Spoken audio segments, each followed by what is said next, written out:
Susulan sesi Parlimen khas berkaitan perang tarif dan kesan terhadap Malaysia, Persatuan Perusahaan Kecil dan Sederhana Malaysia Sementa menggesa kerajaan merujuk semula beberapa dasar yang dikatakan akan bawa kepada kenaikan kos terhadap PKS. Apabila tarif berlaku, PKS Malaysia yang bergantung kepada rantaian bekalan ekspor dilihat terjejas dari segi kos input sekaligus mengecilkan margin mereka. Dan sudah bersedia dalam talian untuk bantu kita fahami situasi ini adalah Datuk David Gurupatam, merupakan Industries Unite co-founder. Saya nak ucapkan terima kasih Datuk kerana sudi meluangkan masa bersama kami dan izinkan saya berbahasa Inggeris.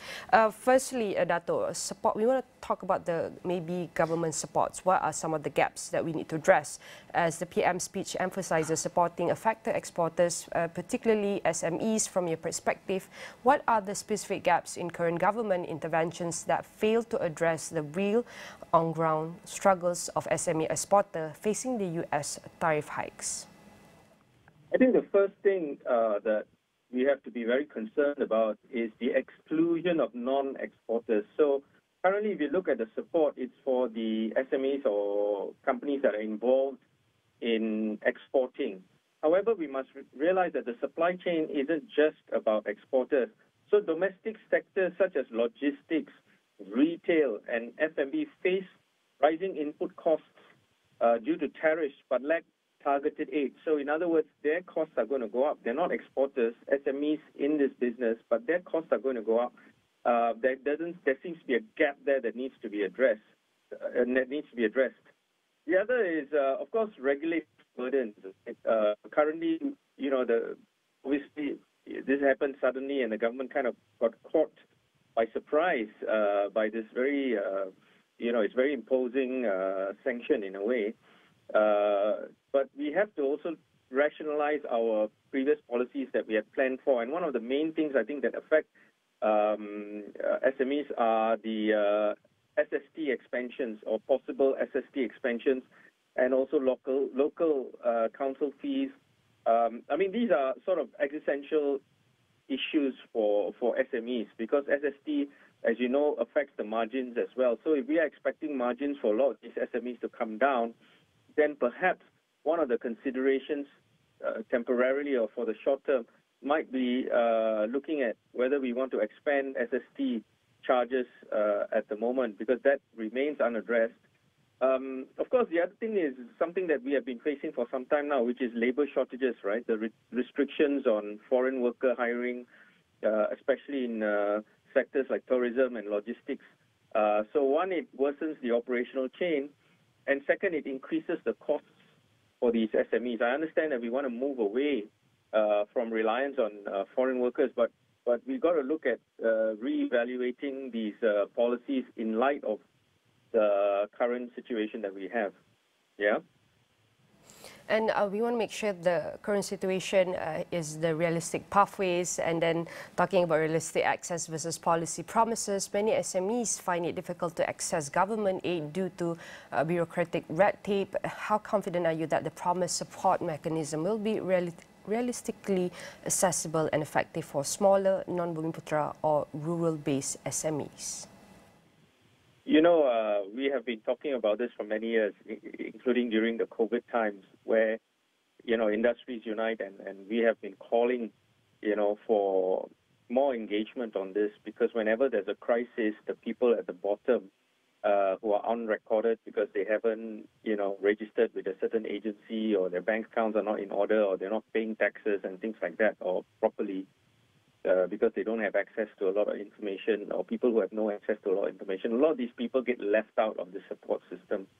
And we have to look at these industries not just in terms of the exporters, but also the supply chains and all these smaller SMEs that support these exporters. So we can't look at it in isolation. And these bureaucratic hurdles are actually extremely high in Malaysia, especially in those categories, right? And it disproportionately affects And this not just disproportionately affects the lower part of the SMEs, but also the rural and non-rural part of SMEs, and even to a large extent the non-Bumiputra SMEs that are lacking in resources, and also the issues, secondary issues such as compliance, right? So before you can get any money or before you can get any support, credit guarantees and things like that, there are a lot of compliance issues that are required, and it's harder. These are the stumbling blocks. So you can say, yes, we have allocated this, but then when you come downstream and you have all these compliance issues that these SMEs face, bureaucratic issues, length of time to process applications, delays.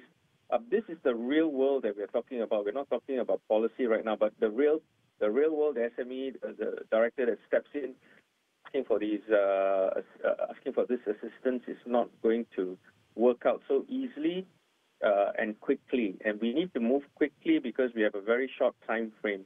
And I urge the government to start looking at SMEs and looking at this kind of support, looking at how we can have like a one-stop shop, how we can streamline the process to make it accessible, how we can make approvals and, the drawdowns a lot faster. Yeah, these are the critical parts of this scheme that is going to be very important. It's no good just announcing 1.5 billion if that money cannot come right down and come right down very quickly. Yes? And this is a very essential part that you have just listed in order for us to boost the SMEs beyond survival. And there's a call to build SME export resilience, but many SMEs are struggling just to survive. How should the government balance short-term survival support with long-term resilience building policies?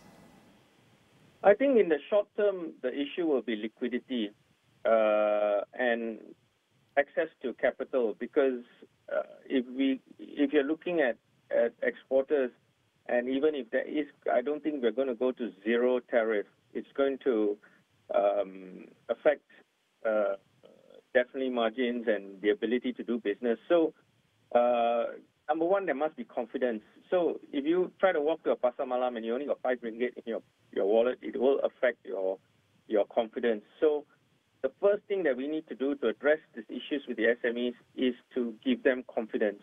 Making announcements are not good enough. So I think the first thing we need to do is start looking at giving them, for example, zero interest loans for the short term, right? So they can access borrowings, because once you can access borrowings, you have time to plan out your strategies and, to repay, because this is something quite sudden. So it will be great if SMEs can have short-term 0% zero interest loans, and probably even deferred payments, like what we did during COVID. We suggested, that we suggested twice for bank moratoriums. We had a big tussle with the government, but eventually we got the bank moratoriums. But the bank moratoriums helped a lot of businesses come out of COVID, and we're doing well. Because people need that liquidity, people need that short-term liquidity. And Malaysians, we will work hard, we will pay, we just need some time.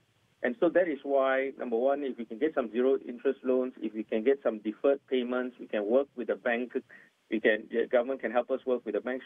In the long run, we'll rationalize everything. It'll be a lot easier, yeah? And then in terms of long-term resilience, we need grants for digitalization. I agree with the government on this. Digitalization is the way forward. I mean, you just have to look at China as an example, and we can't live if we don't do that. We need a bigger push to it, and everything requires money. So that we must find a solution, because some very intelligent people out there in government, they need to figure this out.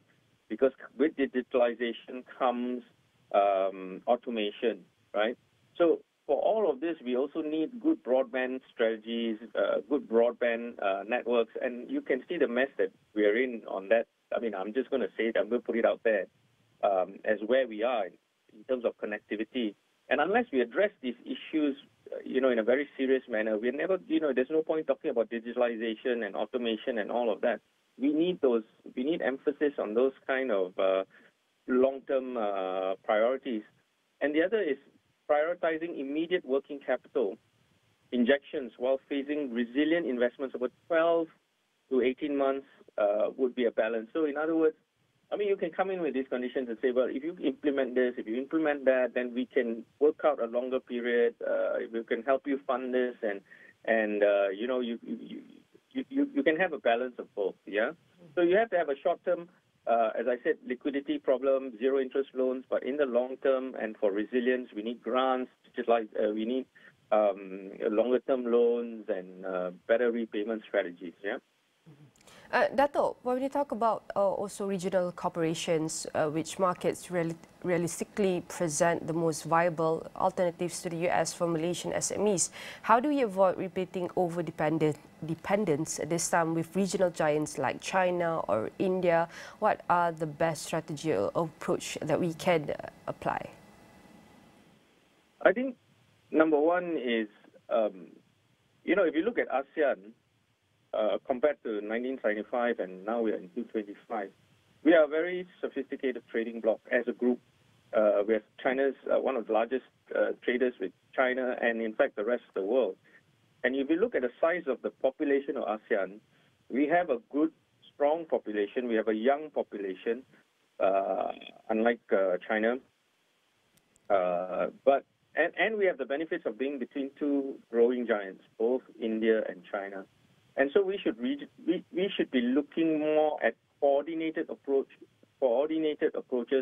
when it comes to growth. In other words, coordinated approaches as to investments, SME, and things like that. What we're doing and why we're going to find it difficult to compete with blocs like India and China is because they're one. Like China, you have one party or the elites that not elites, rather the top level, and everything gets translated down and it's out in the streets. Everybody follows the same policy.